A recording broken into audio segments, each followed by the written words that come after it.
Hi friends, எல்லோரும் எப்படி இருக்கீங்க? இந்த வீடியோவில் நீங்கள் என்ன பார்க்க போகிறீங்க அப்படின்னு பார்த்தீங்கன்னா, நாங்கள் வந்து காலையிலே கிளம்பி எங்கே போகிறோம் அப்படின்னு தான் பார்க்க போகிறீங்க. இந்த வீடியோவில் நான் வந்து பாப்பாவுக்கு வந்து ஜாதகம் பார்த்தேன். அதனால் ஜாதகத்தில் தத்து கொடுக்கணும் அப்படின்னு சொன்னதுனால நாங்கள் எல்லோரும் காலையிலே கிளம்பிட்டோம். காலையிலே கிளம்பி எங்கள் மாமா வந்து என்னை வந்து பஸ் ஏறி வந்துடுங்க அப்படின்னு சொல்லிட்டு ஒரு இடத்துல இறக்கி விட்டுட்டு போயிட்டாங்க. நானும் அப்பா, அம்மா, பாப்பா 2 பேரும் எல்லாம் வந்து பஸ் ஏறி போயிட்டோம். அப்புறம் வந்து புது பஸ் ஸ்டாண்ட் போனதும் எங்கள் வீட்டுக்காரங்களும் வந்துட்டாங்க. வந்து எல்லாம் ஒன்றாவே பஸ்ஸில் போயிட்டுருந்தோம். இங்கே பாருங்கள், எங்கள் ஏரியா ரொம்பவும் சூப்பராக இருக்கும். எல்லாமே பச்சை பச்சேர்னு இருக்கிற ஏரியா தான் எங்கள் ஊர். நல்லா வந்து விவசாயம் பண்ணலாம். ஆனால் இப்போ வந்து அந்த மாதிரிலாம் பண்ண முடியல. எல்லாம் பைபாஸ்னால் வந்து நிலத்தெல்லாம் இது பண்ணி பைபாஸ் போட ஆரம்பிச்சிட்டாங்க. நாங்கள் போகிற தூரம் வந்து எப்படின்னா ஒரு 25 கிலோமீட்டர் திருக்கடையூர் அபிராமி கோயிலுக்கு போகிறதுனால எல்லோரும் பஸ்ஸில் வரப்பே தூங்கிட்டே வந்துட்டாங்க. அப்புறம் இறங்கி காலையில் யாரும் சாப்பிடல. அதனால் திருக்கடையூரில் இறங்கி ஹோட்டலில் எல்லாம் சாப்பிட உக்காந்துட்டோம். எங்கள் மாமா, எங்கள் அப்பா, எங்கள் அம்மா எல்லாம் இட்லி சாப்பிட்டதுனால அவங்களுக்குலாம் முன்னாடியே வந்துடுச்சு. நான் வந்து தோசை தான் கேட்டேன். அதனால் எனக்கு வரல. நான் மட்டும் உட்காந்துருந்தேன். அப்புறம் தோசை வந்து சாப்பிட்டு முடிச்சுட்டு எவ்வளோ அமௌண்ட்டுன்னு சொல்லிட்டு மாமா கொடுத்துட்டு நாங்கள் கோயிலுக்கு போயிட்டோம். இதுதான் வந்து என்னோடய ஃபஸ்ட்டு முறை வந்து நான் வந்து திருக்கடையூர் கோயிலுக்கு போகிறேன். நான் இன்ன வரையும் போனதே கிடையாது. ரொம்ப சூப்பராக இருக்குது. நான் இப்போது எதிர்பார்க்கவே இல்லை இப்படி தான் இருக்குமா அப்படின்னு நிறைய பேர் சொல்லுவாங்க. ஆனால் எனக்கு தெரியாது, பார்த்ததில்ல. ஆனால் நான் போனேன், நல்லா தான் இருக்குது. பாருங்கள், போன என்ட்ரன்ஸ்லேயே வந்து ஒரு யானை இருக்குது. யானை நிற்கிது, கோவில் யானை. எல்லோரும் வந்து அதுகிட்ட போய் ஆசீர்வாதம் வாங்குகிறாங்க. அது மட்டும் இல்லாமல் வந்து இங்கே வந்து நிறைய வந்து 60ஆம் கல்யாணம் தான் நிறைய நடந்துச்சு இன்றைக்கி.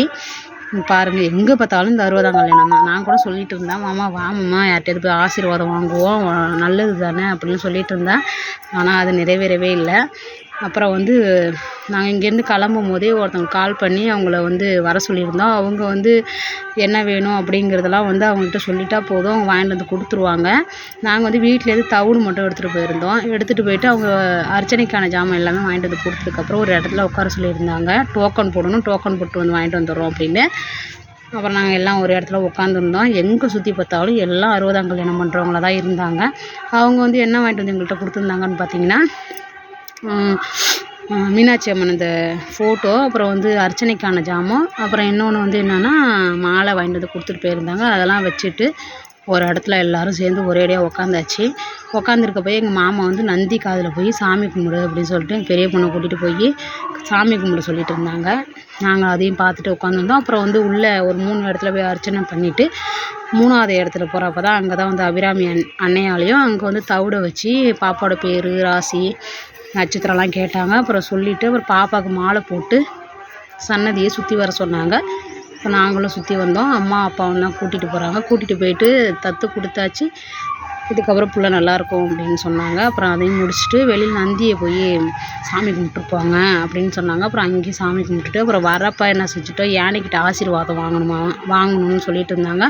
சரின்னு சொல்லிட்டு எங்கள் அம்மா, எங்கள் அப்பா, என் பாப்பா எல்லோரும் போய் ஆசீர்வாதம் வாங்கினாங்க. எனக்கு கிட்ட போகவே பயமாயிடுச்சு. சின்ன பிள்ளையில வந்து எங்கள் ஊருக்கு யானைலாம் வரும். அப்போலாம் பார்த்துட்டு எங்கடா குளம் இருக்குது, குட்டை இருக்குதுன்னு சொல்லிட்டு ஓடி போய் மறைஞ்ச காலம்லாம் இருக்குது. அதை பார்த்தாலே பயமாக இருந்துச்சு எனக்கு. நான் போகவே இல்லை. எங்கள் வீட்டுக்காரங்க திட்டினாங்க, என்ன இதுக்கெல்லாம் போய் பயப்படுற அப்படின்னு சொல்லிட்டு திட்டினாங்க. சரி பரவாயில்லன்னு சொல்லிட்டு எங்கள் மாமாவே கூட்டிகிட்டு போனாங்க. 20 ரூபா கையில் கொடுத்து நானும் மாமாவும் ஆசீர்வாதம் போனோம். அந்த வீடியோ வந்து எங்கள் அம்மா தான் அந்த வீடியோ எடுத்தாங்க. நானும் மாமாவும் இப்போ போவோம் பாருங்கள்.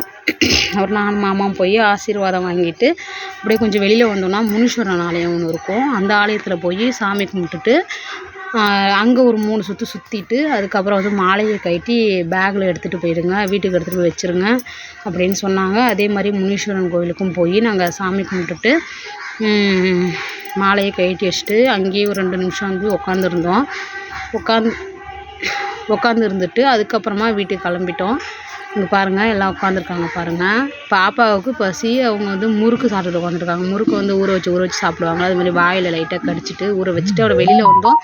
வெளியில் வந்துட்டு என்ன பண்ணிட்டோம், நிறைய திங்ஸ் பாப்பாவுக்கு வளையல் அதெல்லாம் வாங்கிக்கிட்டு அப்புறம் கோன் கையில் வந்து அச்சு போட்டாங்க. அந்த அச்சு வச்சு மருதாணி போடுவாங்களா, அது மாதிரி பாப்பாவும் போட்டுக்கிட்டாங்க. என்னை வந்து எங்கள் வீட்டுக்காரங்க வந்து பிடிவாதமாக போட சொன்னதுனால நானும் கொஞ்சம் ஒரு கைக்கு மட்டும் போட்டுக்கிட்டேன். பாப்பா 2 கையிலையும் போட்டுக்கிட்டாங்க. ஒரு கையில் தான் போடணும், சாப்பிட்ற கையில் போடக்கூடாது. ஆனால் அவங்க போட்டுக்கிட்டாங்க. சரி பரவாயில்ல போட்டுக்கிட்டோம் அப்படின்னு சொல்லிட்டு நாங்களும் போட விட்டுட்டோம். நானும் கையில் நிறைய மருதாணி போட்டுட்டேன். இங்கே பாருங்கள், என் கையில் போட்டுக்கிட்டு இருக்காங்க பாருங்கள். நல்ல அச்சா பார்த்து எங்கள் வீட்டுக்காரங்க போட சொல்கிறாங்க. அதே மாதிரி நல்ல அச்சா பார்த்து அந்த அம்மா போட்டு விட்றாங்க கையில். அப்புறம் அதையும் போட்டுக்கிட்டு கொஞ்சம் தூரம் தள்ளி வந்தால் இளநீ விற்றுச்சு. அப்புறம் நான், அம்மா, அப்பா, பாப்பா எல்லாம் இளநீ குடிச்சிட்டு அதுக்கப்புறம் நாங்கள் வீட்டுக்கு கிளம்பிட்டோம் ஃப்ரெண்ட்ஸ். இவ்வளோ தான் இன்றைக்கி ஃபுல்லாகவே ட்ராவல் மாதிரி தான் இருந்துச்சு. நல்லாயிருக்கு திருக்கடையூர் கோவில். நீங்கள் யாராவது வந்தீங்கன்னா அந்த கோயிலில் வந்து பாருங்கள். நான் பக்கத்தில் ஒரு 25 கிலோமீட்டர் தான் இருக்கும். நான் போனதே கிடையாது. அவ்வளோதான் ஃப்ரெண்ட்ஸ். இந்த வீடியோ பிடிச்சிருந்தா லைக் பண்ணுங்கள், ஷேர் பண்ணுங்கள், என் சேனலை சப்ஸ்கிரைப் பண்ணிக்கோ. தேங்க்யூ.